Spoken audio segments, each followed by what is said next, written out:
ভোরের আলো ফোটা মাত্রই গোটা চন্দননগরে এবার ইন্দ্রাণী গাঙ্গুলি গর্বের ছেলে আয়ুষ এবং কুসুমের চর্চায় গোটা চন্দননগরে ছিচি পড়ে গেল। হ্যাঁ বন্ধুরা, ভিডিওটা দেখতে থাকুন। যেই মুহূর্তে কিনা মীনাক্ষী সকালে ভোরের আলো ফোটা মাত্রই যখন কিনা খবরের কাগজের অপেক্ষায় বসে থাকে এবং খবরের কাগজের অপেক্ষা করাকালীনই যখন কিনা হাতে খবরের কাগজটা এসে পড়ে মীনাক্ষীর, এবং মীনাক্ষী দৌড়তে যখন কিনা সেই খবরের কাগজটা সঙ্গে করে নিয়ে এসে ইন্দ্রাণী গাঙ্গুলির কাছে এসে বলতে থাকছে, দিদি সর্বনাশ হয়ে গিয়েছে, আমাদের আয়ুষকে নিয়ে কি সমস্ত কুৎসিত সমস্ত কথাবার্তা লিখেছে খবরের কাগজে। এবং তার সঙ্গে তো দেখতে পাচ্ছি বিজা গায়ে কুসুমেরও কিছু আপত্তিকর ছবিও প্রকাশ পেয়েছে। এই সমস্ত কিছু দেখে দিদি তো আমার তো তর্স হয়নি, তাই আমি তো দৌড়তে তোমার কাছে নিয়ে এসেছি। ঠিক সেই সময় ইন্দ্রাণী গাঙ্গুলি বলতে থাকে যে ছোটো মুখ সামনে কথা বল, কি সমস্ত উল্টোপাল্টা কথা বলছিস বলতো।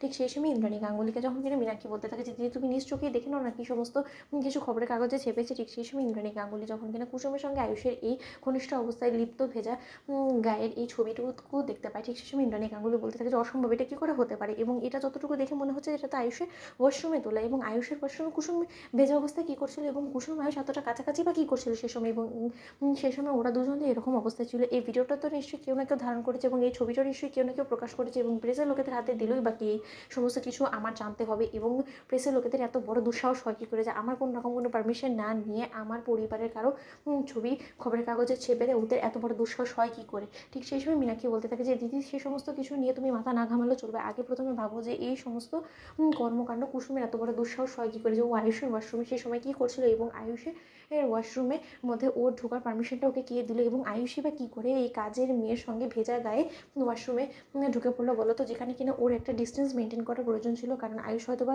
প্রতিনিয়ত দিনে ভুলে যাচ্ছে যে কুসুম এই বাড়ির কাজের মেয়ে ছাড়া কোনো কিছু নেই, এবং কাজের মেয়ের সঙ্গে ওর এতটা ঘনিষ্ঠতা দিদি কোনো মতে কিন্তু সমাজ ভালো চোখে দেখে না। এবং আজকে গোটা চন্দননগরে ছিচি পড়ে গিয়েছে, লোকে আমাকে ফোন করে পাগল করে ফেলছে। তুমি সমস্ত কিছু দেখে বুঝতে পারছো যে আয়ুষের কারণে আজকে আমাদের কতটা লজ্জায় মাথা হেঁট হয়ে গিয়েছে। ঠিক সেই সময় ইন্দ্রাণী গাঙ্গুলি যখন কিনা চিৎকার করে আয়ুষ এবং কুসুমকে ডেকে পাঠায়, এবং আয়ুষ এবং কুসুমের কাছে যখন কিনা ইন্দ্রাণী গাঙ্গুলি সেই খবরের কাগজটা ধোপে দেয় এবং বলতে থাকে যে দেখো আজকে খবরের কাগজে কী চেপেছে।